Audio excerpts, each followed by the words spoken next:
10 विषय विज्ञान। विज्ञान के अंतर्गत कक्षा 10 में 3 पार्ट आते हैं। एक तो आपका आता है भौतिक विज्ञान, दूसरा रसायन विज्ञान, तीसरा जीव विज्ञान। तो हम आज भौतिक विज्ञान के बारे में बताएंगे। अध्याय 1 जो है वो आपका है प्रकाश, जिसके अंतर्गत पार्ट हैं परावर्तन तथा अपवर्तन। तो सबसे पहले हम जानेंगे प्रकाश क्या होता है। तो प्रकाश वह ऊर्जा है जिसके द्वारा हम वस्तुओं को देख सकते हैं। प्रकाश वह ऊर्जा है जिसके द्वारा हम क्या कर सकते हैं, वस्तुओं को देख सकते हैं। अब प्रकाश के गुण क्या होते हैं। प्रकाश के गुण, तो प्रकाश के गुण में बताया गया है नंबर 1, प्रकाश जो होता है सीधी रेखा में चलता है। प्रकाश सीधी रेखा में चलता है, नंबर 1। नंबर 2 जो होता है प्रकाश विद्युत चुंबकीय तरंगे हैं। प्रकाश जो होती है विद्युत चुंबकीय तरंगे हैं। नंबर 3 जो होता है प्रकाश की चाल, प्रकाश की चाल निर्वात में सबसे अधिक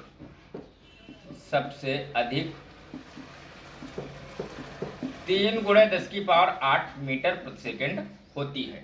तो कंसेप्ट मतलब यह है प्रकाश वह ऊर्जा है जिसके द्वारा हम वस्तुओं को देख सकते हैं।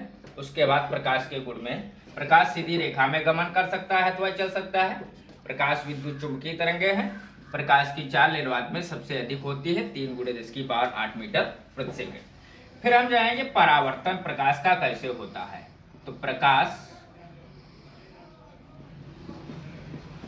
का परावर्तन, तो प्रकाश का परावर्तन कैसे होता है। देखिए, मान लीजिए ये कोई दर्पण है। दर्पण का एक पृष्ठ जो होता है पालिशदार होता है और एक पृष्ठ जो होता है बिना पालिशदार होता है।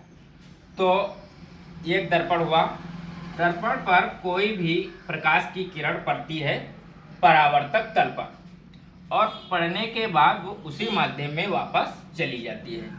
तो जो प्रकाश की किरण आती है उसको मैं बोलता हूं आपतित किरण, आपतित किरण। और पड़ने के बाद जो किरण वापस जाती है उस किरण का नाम हम देते हैं परावर्तित किरण। तो आपतित किरण आने वाली किरण को बोलेंगे, परावर्तित किरण जाने वाली किरण को बोलेंगे। अब इसके बीच में हम एक लंब ड्रा करते हैं। तो इस लंब को जो हम ड्रा करते हैं तो इसका नाम बोलते हैं अभिलंब। अभिलंब। मान लीजिए इस दर्पण का नाम मैंने दे दिया यम डैश, ये आपका अभिलंब हुआ। उसके बाद आपतित किरण और अभिलंब इन दोनों के बीच में जो कोण बनता है उस कोण का नाम होता है आपतन कोण डिनोटेड बाई आई। आपतन कोण को हम प्रदर्शित करते हैं आई से। उसके बाद अभिलंब और परावर्तित किरण के बीच में जो कोण बनता है उस कोण का नाम देते हैं हम परावर्तन कोण, जिसको हम प्रदर्शित करते हैं आर से।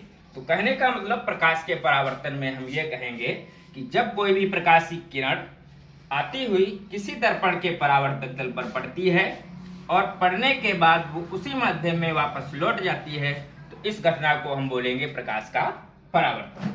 अब प्रकाश के परावर्तन के नियम होते हैं। नंबर 1, प्रकाश के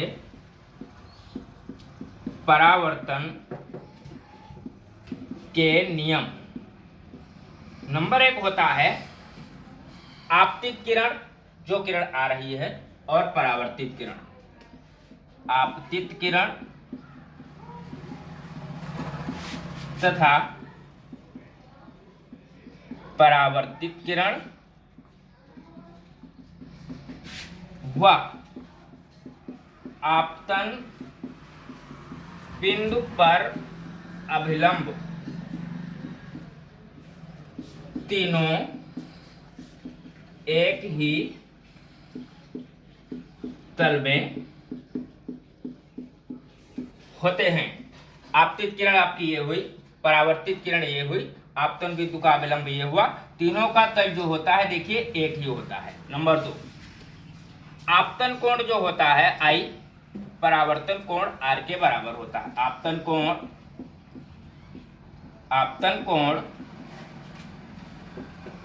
I बराबर परावर्तन कोण R। तो आपतन कोण जो होता है दूसरी कंडीशन पर, आपतन कोण जो होता है परावर्तन कोण के क्या होता है, बराबर। तो आपने जाना प्रकाश के परावर्तन के नियम। तो प्रकाश के परावर्तन के नियम दो होते हैं, आपतित किरण, परावर्तित किरण, आपतन बिंदु पर अभिलंब, तीनों एक ही तल में होते हैं। आपतन कोण I परावर्तन कोण R के बराबर होता है। आज आप जाने प्रकाश के परावर्तन के बारे में। कल हम लोग बताएंगे आपको प्रकाश का अपवर्तन।